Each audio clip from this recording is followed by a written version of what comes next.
तो सिर्फ हम सस्पेंड और बर्खास्त के लिए काम नहीं करेंगे, उनके संपत्ति को जब्त करने के लिए भी अभियान चलाएंगे। और सारे सीओ एक बार समझ लें कि सरकारी जमीन अभी मेरा प्राथमिकता में है दाखिल खारिज, और जिन लोगों ने पाप किया है वो बचेंगे नहीं, ये भी मैं आपको आश्वस्त कर देता हूं। एक डीएम साहब, वो हम कृषि मंत्री के रूप में जो जमीन कृषि का म्यूटेशन कर दिया और बेच दिया, कहाँ का था? कांटी के सीओ, वो सस्पेंड हो गई सर, नए सीओ की पोस्टिंग हो गई है। उस समय के कर्मचारी को बुलाइए। कर्मचारी कौन है? कहाँ है? और सर उसमें हम लोग हाईकोर्ट में फाइल करवा दिए सर। नहीं, कर्मचारी को पहले बुलाइए। 2 महीना बाद आपके पहले कौन कर्मचारी थे? हैं? कहाँ है बम बम जी? आइए बम बम, बुलाइए उनको जरा।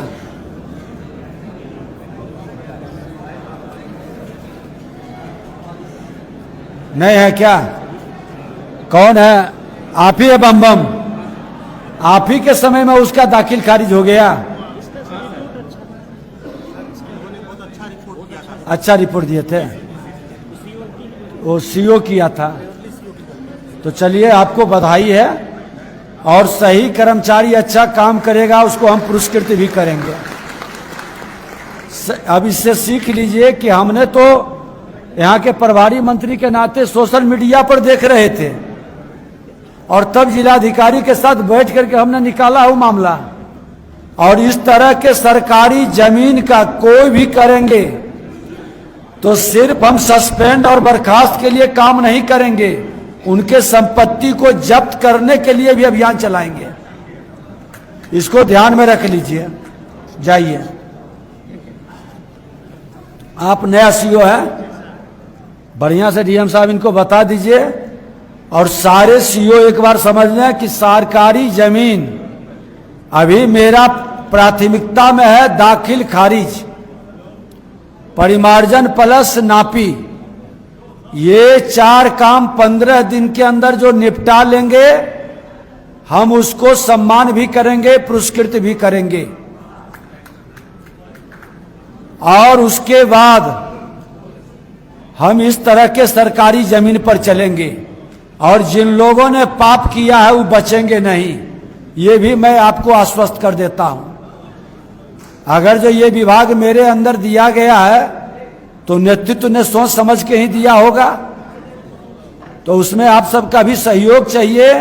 और सरकारी जमीन कौन कौन कब्जा किया है उसका डिटेल विवरण जो लोग देंगे, और वो जमीन सरकार जिस दिन अपने हाथ में कब्जा में ले लेगा, वैसे आदमी को पुरस्कृत करेंगे, और उसका पता भी लोगों को नहीं चलेगा। जैसे बालू माफिया में हम लोग किया ना, कि जो अवैध ओवरलोडिंग पकड़वाता है उसको 10,000 का इनाम देते हैं, और उसका पता भी नहीं चलता है कि इनाम किसको मिला।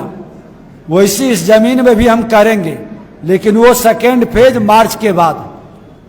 तब तक के हमारा कर्मचारी और सीईओ सब सावधान हो जाएं, इस तरह की व्यवस्था को चिन्हित करना शुरू कर दें कि कौन कौन इस तरह के गड़बड़ी कर रहा है, या गड़बड़ी का लिस्ट है।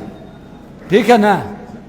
और आपके लिए चुनौती है कि और जमीन देख लीजिए, जब एग्रीकल्चर का जमीन लिखा सकता है म्यूटेशन करा के, उसमें डीएम साहब आपने कोर्ट में भी दाखिल किया है। नहीं, उस जज के बारे में भी लिखिए कि वो जज ने माननीय न्यायालय में इतना जल्दी कैसे, चीफ जस्टिस के पास भी उसकी डिटेल जानी चाहिए। आप एडवोकेट जनरल से, प्रधान सचिव बात करेंगे कि इतना जल्दी हड़बड़ी में जजमेंट कैसे आया, क्या इंटरेस्ट था? ऊपर से कोई अवतरित होकर नहीं आ रहे हैं। गलत करेंगे तो कोई भी रहेंगे, उन पर प्रश्न उठेगा, उनकी समीक्षा होगी।